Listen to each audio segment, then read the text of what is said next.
Now, Aatish has written a bunch of books. The latest book, which was on Benares, The Twiceborn, is part travel diary, part rumination on history, on contemporary politics. There's Modi, there's Hindutva, there's Sanskrit scholarship, and he's been studying Sanskrit for a decade now. So it's a whole bunch of things, and we're going to try and bring it down to a few core issues and discuss that now in the next 43 minutes and 12 seconds. Aatish, why Benares? You first went there as an 18-year-old. You went there again in your 20s. And for the last 10 years, you've sort of had a relationship with Benares, with the idea of scholarship there, the idea of this city representing so much in Indian history, over so much of our past and centuries and so on. What is this relationship, and what is the book about? If you can give us a brief introduction. On one side, firstly, good morning. And Benares, for me, firstly, the symbolism within India is amazing, because this is the absolute cosmic center of the culture. There's this idea that Benares is a metaphor for India, and it's kind of a prism as well for me. So it was very odd, because I was thinking about the city, and as I'm there, Modi arrives and uses it as a kind of constituency for the election, sort of repurposing its symbolism in the context of a modern political movement. And so on many levels, like, Benares became a kind of window into my being able to deal with this bigger subject, which was the end of old ways in India and the coming of this, like, very uncertain modernity, and people living on that line.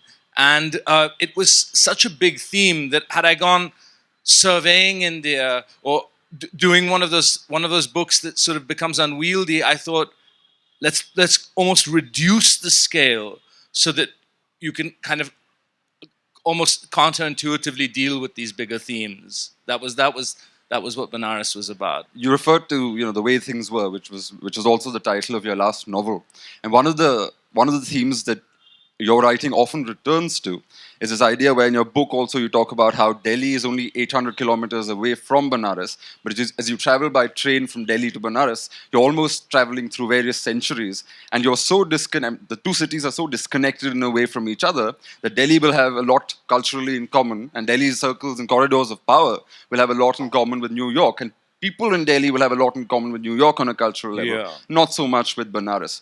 Even with your last novel, the idea that there is this anglicized, anglophone, English-speaking elite that still runs the country, that still thinks for the country, that's still the important crowd, but it's also cut off from this large, interesting, but also a little uncertain space that is that you use Benares to sort of study. Yeah. Why does this fascinate you so much, and what is this big cultural divide that you keep returning to? Well, I'm fascinated by the idea of distances that are not merely physical. There's this wonderful book by Didier Erribault, French guy, and he talks in relation to class of sort of universes apart that are only like a few hundred yards away. And so in India, this idea, especially in a time, in this kind of global moment where every force there's a sort of space and time-bending force bringing places together that were never together.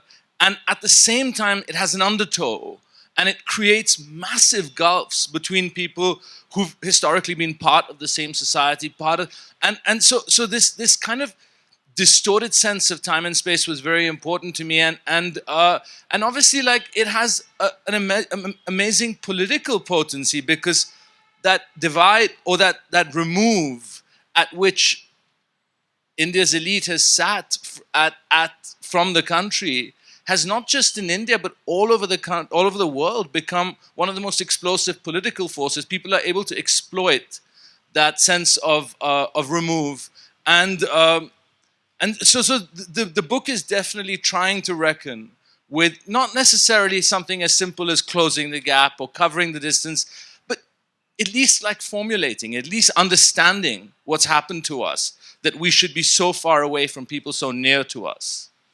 Since you mentioned resurgence and this idea that there's this general around the world, there's this churn where old cultures and the idea that we don't need to accept modernity on terms that have been set for us. You have these characters in the book where they're proud of their shikha, which is the Brahmins' little choti at the back of the head, but they also have their iPhones and they also want their torn jeans and all of that. But what is interesting is how you have this, again, to go back to, there's this quote from Naipaul, And okay, before we get to the Naipaul, Yeah. there's this bit on how Hindutva comes into the city, and everybody thinks now we're going to go back to the past. Now we're going to bridge that gap. We're going to come back in charge. We're going to again reshape the way the country is. And there's a set of Brahmins, there's a set of scholars who think, now we're going to go back to our Kalidas. We're going to actually study our past properly. Kids are studying Shakespeare. Why aren't they studying Kalidas? सब कुछ हिंदी बन जाएगा. सब कुछ हिंदी बन One जाएगा. answer Magar, to me. towards the end of the book, you discover that even they're a little disappointed because that's not what's happening. What's happening and what you find in Benares is pseudoscience about aircraft 7,000 years ago, and people are obsessed with plastic surgery on Ganapati and things like that. And these scholars, these Brahmins who are genuinely wedded to scholarship, they're disappointed. Well, it's very difficult to reimagine the past. It's very difficult to know the difference between the idea of Renaissance and the idea of simply repeating the past. In a lot of cultures, you mentioned Naipaul earlier, and this comes back to something in your book. When he saw Vijayanagar, he was dazzled by it, but he said his thought was, they've repeated the past, that it lacked the vitality of that new. So that moment when one culture fertilizes another in an actually profound way is a very difficult thing to arrive at. And you see people, what they're really doing is they're clinging to their loyalties. So they have these ideas, things that they hold precious, and they're every day seeing them wearing thin, but they don't necessarily know how they could be part of a new sort of the future. And so that sense of and also which I found very interesting is like maybe us sitting here, perhaps the people in the audience would say, yes, we've received this education, we're in some ways alienated, we are at a distance from India. But it's interesting to see how many people who we would think of as very rooted have also lost their past, who are also living with a sense of homelessness. And so that was a very interesting discovery for me, that the most iconic, traditional seeming Brahmin is also reckoning with the same thing that you're reckoning with in your urban sort of environment. You have this scholarly Brahmin, a sort of tragic, lonely figure called Mukhopadhyay. Oh yeah, wonderful character, by the way. And this is non-fiction, I have to emphasize. Yes, we had a little event yesterday where somebody thought it was all fiction and these were all characters he'd come up with and divined in his mind. But Mukhopadhyay is this somewhat tragic Sanskrit scholar and so on. And on the topic of Renaissance, all of these people have the idea that something new is coming. But Naipaul says, and at one point you quote Naipaul about how, Renaissance only comes when you finally admit and acknowledge that history is done, history is over, and you need to move on. Whereas what you find in Benares is that a lot of people are still trying to take revenge on history. The past must be seen to be dead, or the past will kill. And yet you find these young boys in Benares who are all, in a way, trying to seek vengeance. They're trying to sort of take revenge and, seize onto history and refuse to let it go. So Mukhopadhyay has a very nice phrase. He was the former head of philosophy at Jadavpur University, and he's come to Benares in a sense to die. So he's been part of very much Western philosophical culture, and he's done this kind of rather dramatic thing where he's like returned to this city, and he made a vow 43 years as he entered Jadavpur University. 43 years later, he would return and to Benares to die, and or to live out his last years. And he has this phrase where his ambition is to be a Hindu without vengeance and without apology. And when I come to see him after 2 or 3 years of the Modi government I said, well, how's it going? And he says to me, well, I'm glad to see that they've mastered how to be Hindus without apology, but they haven't quite yet mastered how to be Hindus without vengeance. And did you not see any way to reconcile that? Among the people there, did nobody have a clue? Was it disappointment that people felt? Was it some sort of energetic idea that, look, we will have our revenge on history? What was the general sort of pulse? That's a very interesting question. I think what you're asking is, how does one really let go of the past? How do those people there think they should go about this? Well, it's very hard to explain that, because you see, when that moment hasn't occurred where you can imagine a new future, and that moment, believe me, is economic, it's cultural. When it arrives, you know that the country is away. But till you have that moment, one of the most the simplest ways to deal with the past is through this idea of revenge, because everywhere around you, in Benares, for instance, you will see mosques on the bones of old temples. You'll see the actual scars of the past, and people are like, well, this is one way to channel this energy. This is one way, and especially politicians know how to sort of weaponize the past in a sense. But there's also this rather hilarious situation where you talk about these sati stones of these women who had, burned themselves many, many years ago, and there are these stones commemorating them. And there are random people sleeping there using these stones as pillows. So on the one hand, you want revenge from a certain set of people,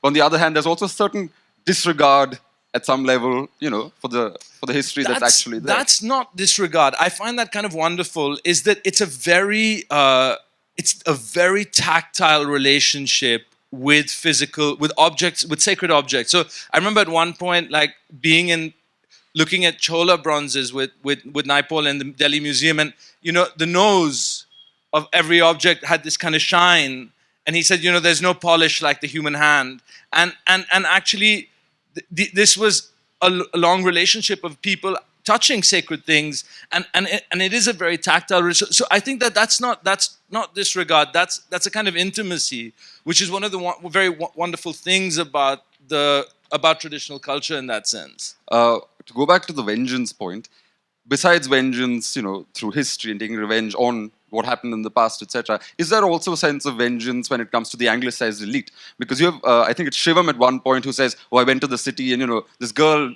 at some conference or something, she came up and hugged me, and they were kissing each other on the cheek and that sort of thing." And he was horrified. They have this.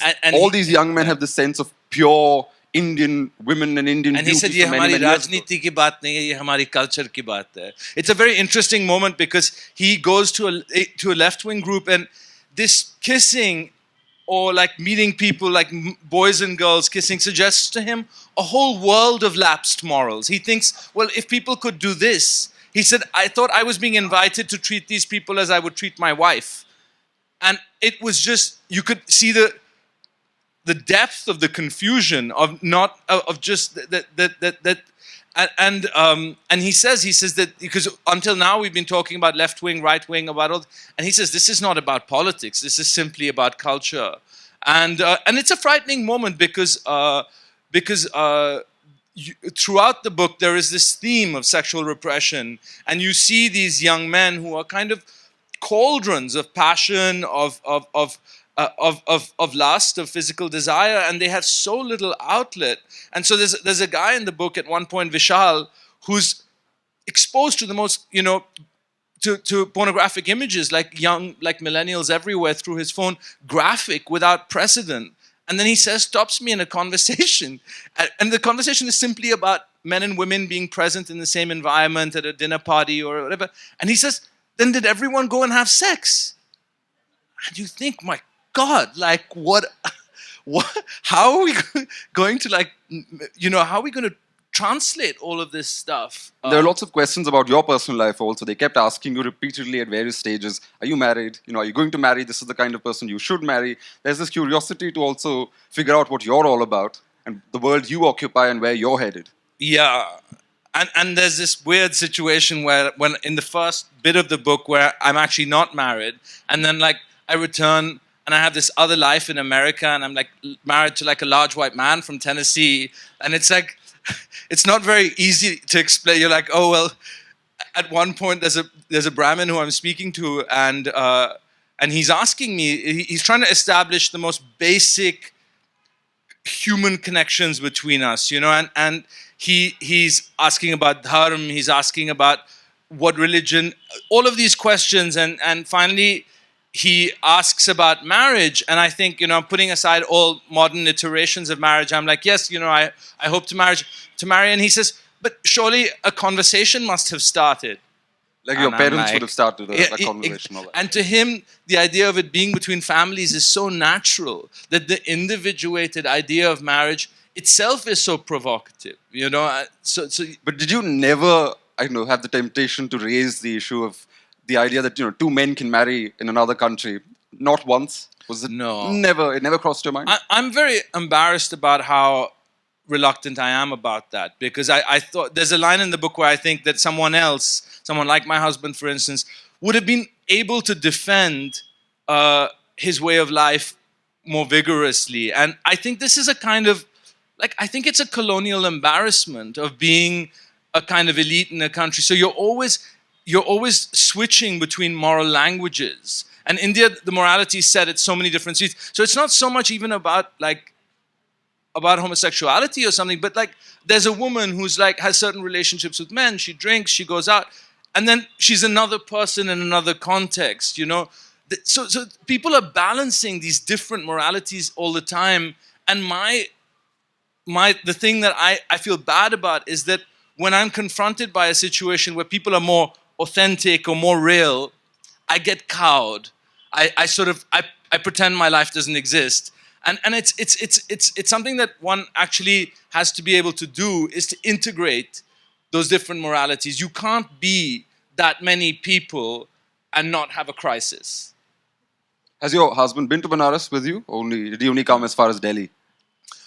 He came to the south, actually. He came to Bangalore and to Vijayanagar. But if you had to speculate, do you think you and he would be equally sort of alien in a place like Benares if you were to go together, for the first time? Or would you feel a little more connection to... Being very alien is good, because you're almost out of their reckoning. It's when there's familiarity and you're like alienated that people are like, they can't get a handle on you. And so one guy in the book, just quite simply, he keeps trying to find out how I'm some sort of foreigner, even though we're speaking in Hindi. I say I'm from Delhi, I say all this stuff. And finally he says to me, I've never met anybody in my life like you.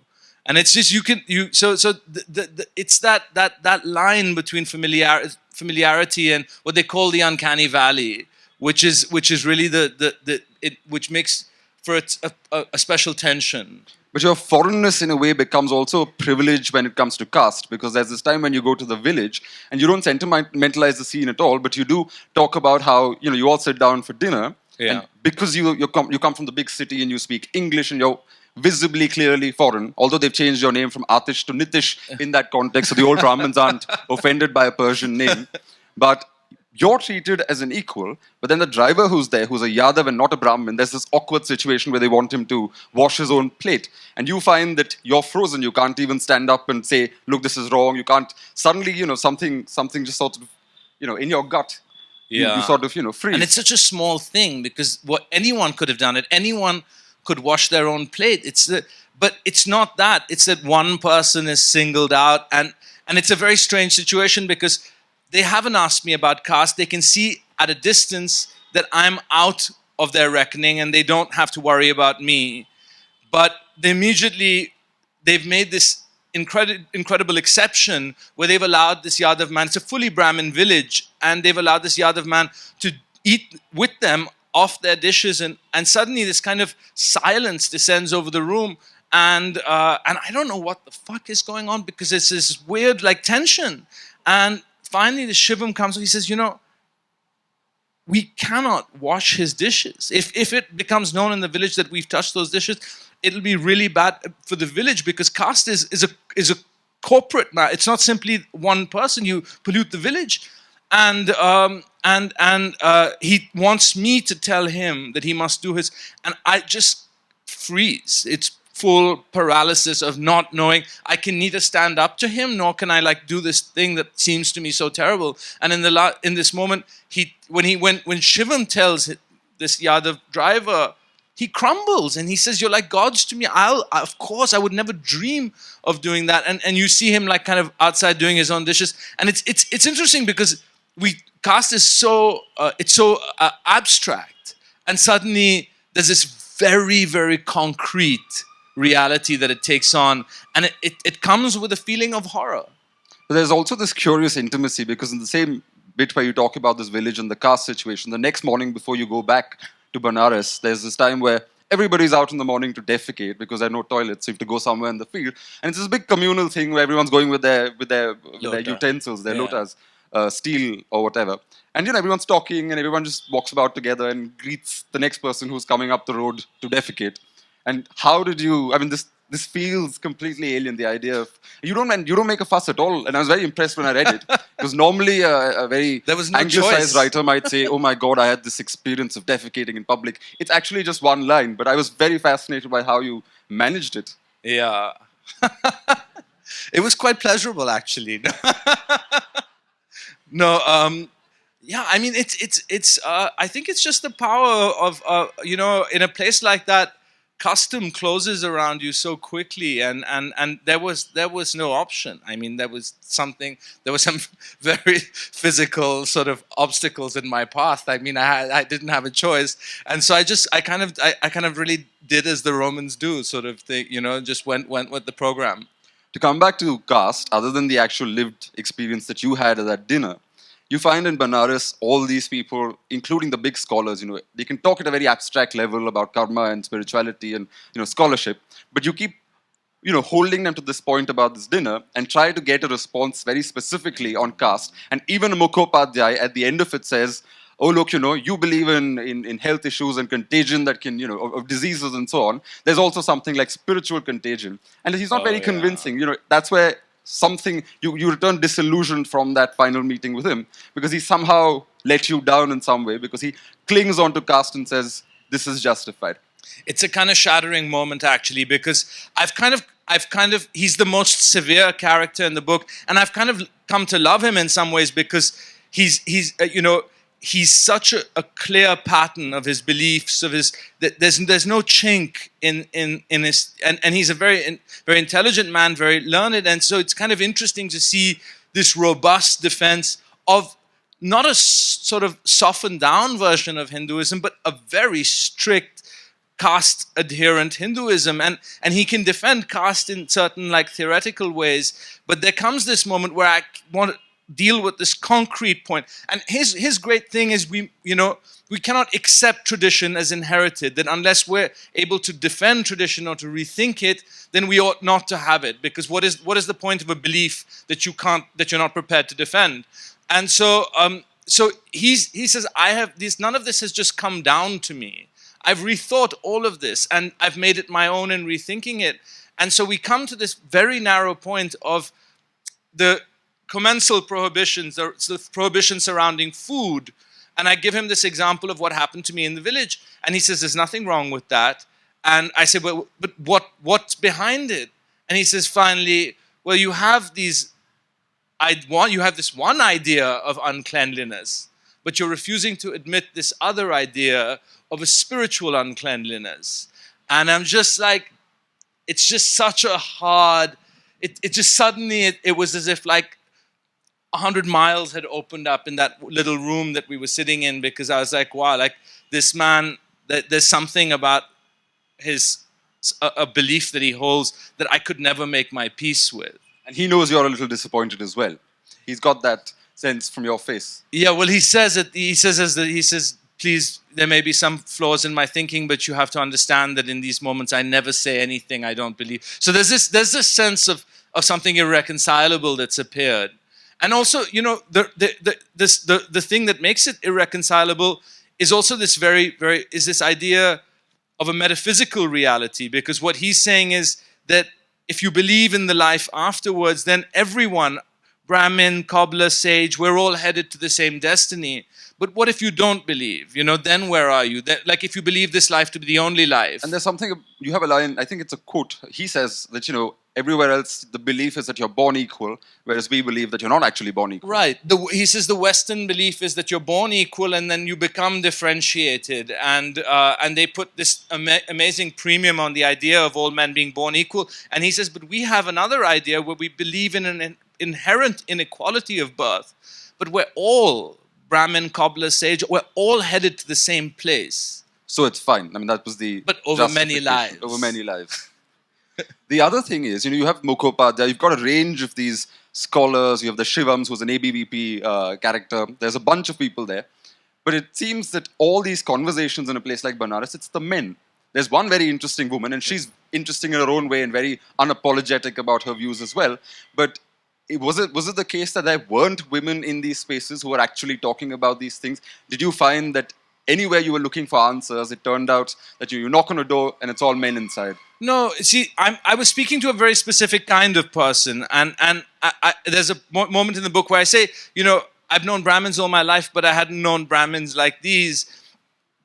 And so I'm not talking to people who are Brahmin in name only. I'm talking to adherent Brahmins who are living a life of tradition. And in that context, it's true that there are very it's a very male world because up to a point, women were not even allowed near the scriptures. So to have received the Ved in your ear is already like to be a man, basically. And there is one woman who is a kind of modern, but she's not that modern. She's still very tradition bound, but she's a rare exception. She's a twiceborn woman. And I think it's your Shivam who's watching a WhatsApp video, and there's a white woman who's reciting from the Vedas, and he's very excited at first, and he says, "Hold on, no, she's not supposed to know the Vedas at all." So. Yeah, exactly. It's a very, because again, it's this also the world of the relationship he's having with through the phone, and so he's suddenly like exposed to all of these things, and he sees this very beautiful woman singing the Ved, and to him it's like it seems like such an obvious celebration of his culture, and then he's like, check. Only an initiated Brahmin can read the Ved. What the hell is this? And he wants to kind of throw the thing aside. And it's a good example of what we were talking about last night, which is the relationship of appeal and affront. And the way that people are balancing the things that they like about the West and that are very easily acceptable or very easily, and then there's an undertow or another thinking which says, no, this thing has to be rejected. This thing is an attack on my way of life. And people are living with that tension all the time. On a broader question of the Brahmins, the twiceborn, I've always thought, as part of my own research, that in a country as diverse as India, there's so many languages, there's so many customs, costumes, cuisines, everything.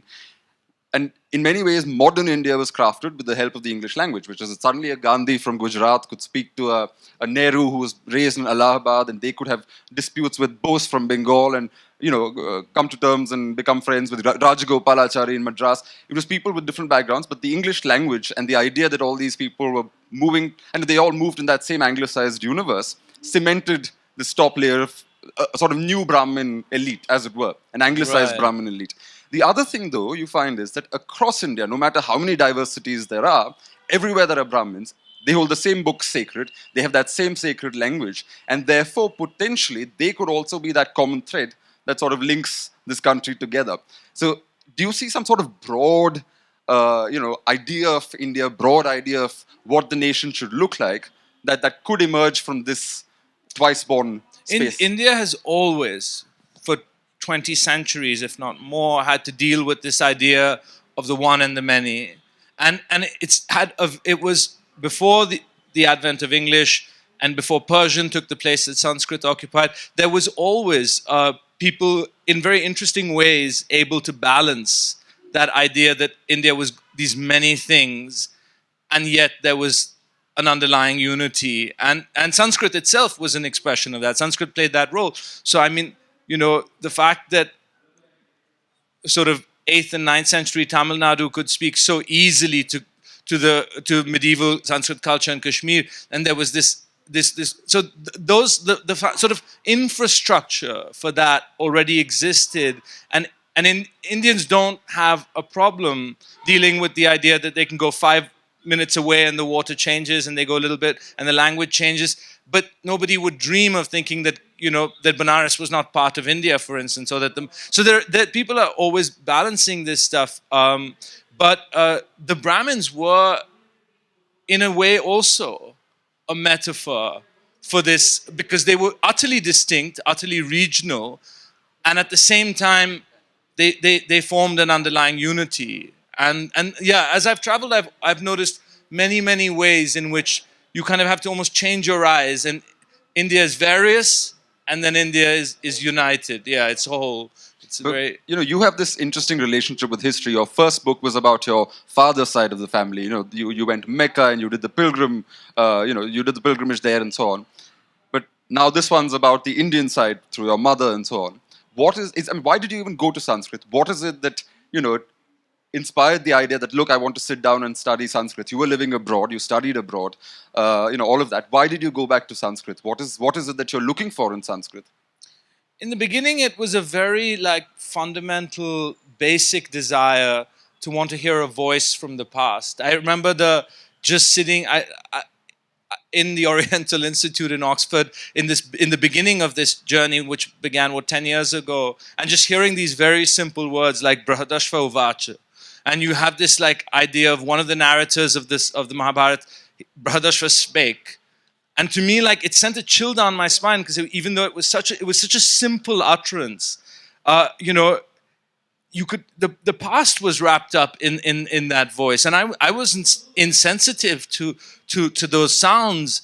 I just had not had any exposure or I was ignorant. So you had this moment early in the book where you go to Benares about 10 years ago to look for a Sanskrit teacher, Tripathi, and then you find him in a library where there's 6 or 7 Brahmins sitting together, and they're talking to each other in fluent Sanskrit and having a debate with their shikas and all of that. And you're fascinated that this can still happen, but you're also intimidated. You're like, I can't get into this now. I have to go back, study some Sanskrit, and then come back. They're discussing sphota, which is a special science that deals with the semantic power, or the kind of the meaning that's contained. It's the study of meaning in sound, and the inborn meaning that's contained in sound. And it's super wonderful and esoteric, and you just think, that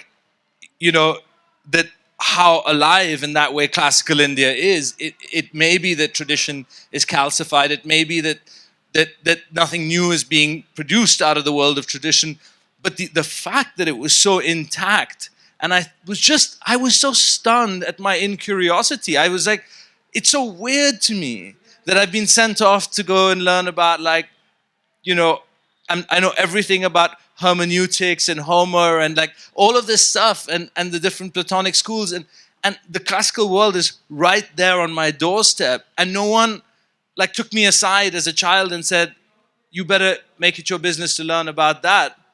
And so the incuriosity is a really, of course it has a political meaning, but it's dazzling to be confronted with that how one could have been so easily blind. Which is why also I think these pundits are a little disappointed that even though now there is a government that is pro-Hindu, they're not actually getting into what matters. They're not actually reviving. They're terrified of this government, because in the past you had the anglicized government who left them alone and they did their thing. Now they're being interfered with by people who they consider well beneath them. So the Gorakshas they're of the for world. the first time we're really in trouble.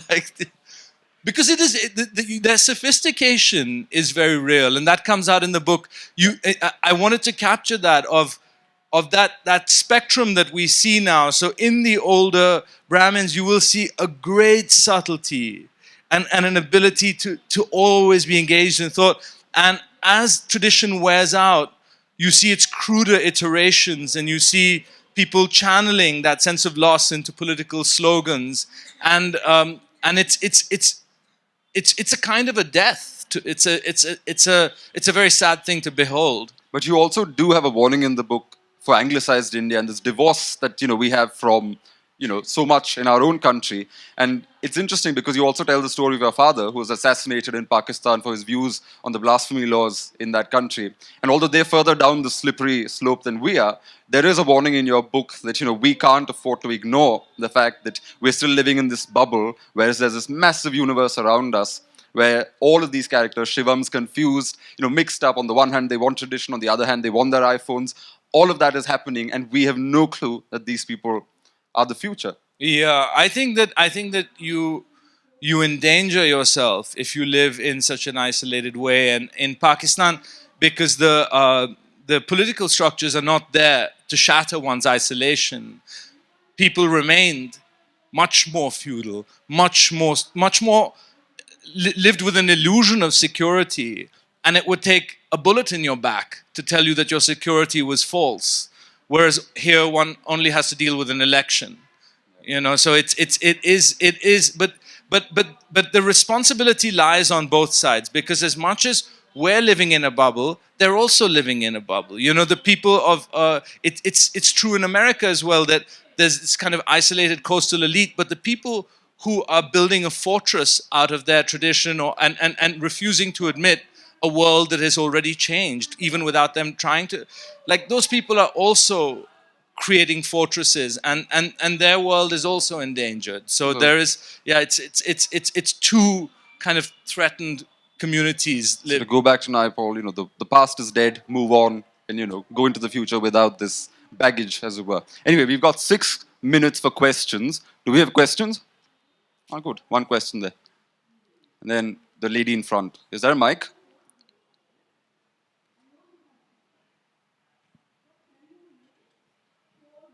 I've heard the phrase ABCD to say American born confused Deshis. Oh, he has that in the book somewhere. Oh, well, there must be an E added to that now. There are English born confused daisies too. I mean, it was good to hear what you said, but I thought there is a mix of missing the point somewhere. Because Varanasi is also the historical place from where Buddha and Buddhism spread to China and Japan and the rest of the world. You seem to be zeroing in on taking the dirt that might be there in the historical past, or even the question seems to be headed somewhat about the dark side of Indian history from Benares rather than the. It seems. no. Let me finish my question just Yeah. quickly, no doubt.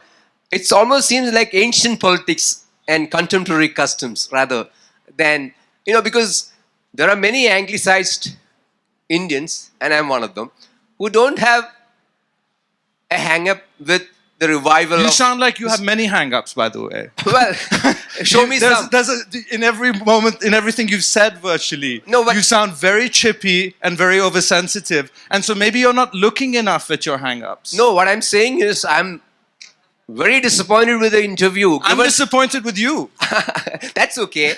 But what I'm saying is, it seems like looking at the microcosm of India without really. Have you read the book? I would love to. So you're speaking out of a place of total ignorance. No, I'm talking just from the interview perspective. I have nothing else. But yeah, please, the more questions welcome. I'm 4 just, minutes. Yeah. The lady in front. The lady in front, yeah. Excuse me. That lady first, yeah. Hi, I wanted to understand. You said you study Sanskrit, and to represent Benares in English, was that ever a problem? Just because I mean, Sanskrit as a what language- choice did I have? What choice did I have? What other language could I? I mean, there's a man in the book or someone I encounter who's writing. We have this tradition of commentary in Sanskrit, and he's written a modern commentary or on like on the election in Sanskrit, but nobody's going to read that book. When you think of the state of publishing in the Indian languages, it's completely so. The acknowledgement that English is the only way for us is, I mean, it's very hard not to accept. We've got 2 more questions. Again, the lady there. Hi, I was rather enthused by the idea that you are actually looking at Sanskrit as a language which should be revived. Classical literature should be looked at because it's a dying language in our country. And as a person who has been looking at history for a long time, I feel it's something that should be studied. But on the other hand, there's another point of view, that is the Prakrit languages. I was wondering whether you would pick it up as a project later on. Yeah, it's very interesting. I mean, in some ways, like the relationship between Sanskrit and the Prakrits, it's very dynamic in Sanskrit literature. So you'll have like it's so much part of the fold. It's not something I've come to yet, but I consider it like part of the same sphere. Because even in a play, for instance, in Sanskrit, you'll have people speaking Sanskrit, and then someone will switch to a Prakrit, a woman usually, or a lesser born person, and so the relationship is vital between those. It's not my area of expertise, and I'm not a scholar in that sense, but it's a very fascinating literature in Upper Brahmsha as well. Yeah. One last question.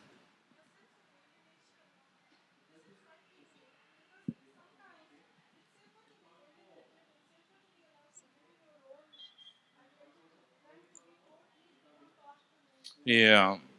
Well, that's a very nice question. I think that it is a frightening thing because on one hand, one has to acknowledge that a kind of break has occurred and that there isn't you're not going to ever go home in that sense.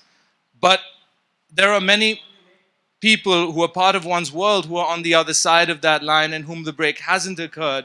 And one is trying to forge a future with that with the knowledge that you can either return to the past, but what is one to do with it? And so yeah, I do live with a feeling that if this thing is not resolved in some meaningful way, that it's dangerous for a society. That a society that lives with that is in some ways vulnerable. Okay, one last question from the gentleman here. Sir, do you think the nation will solve the Dalit issue which is arising out of the caste system? I don't think I can answer that question in 30 seconds. Try. I will advise you. I think you should read the book because it comes up obviously very much. It's very much, and I'm not one of those people who believes in the extinction of caste. I feel that when you have an old system, one has to respect its antiquity. But obviously, there's going to be a reckoning with. I mean, that system is going to have to become something else. Thank you for listening. We've got 3 seconds, finishing on the dot. Thank you very much.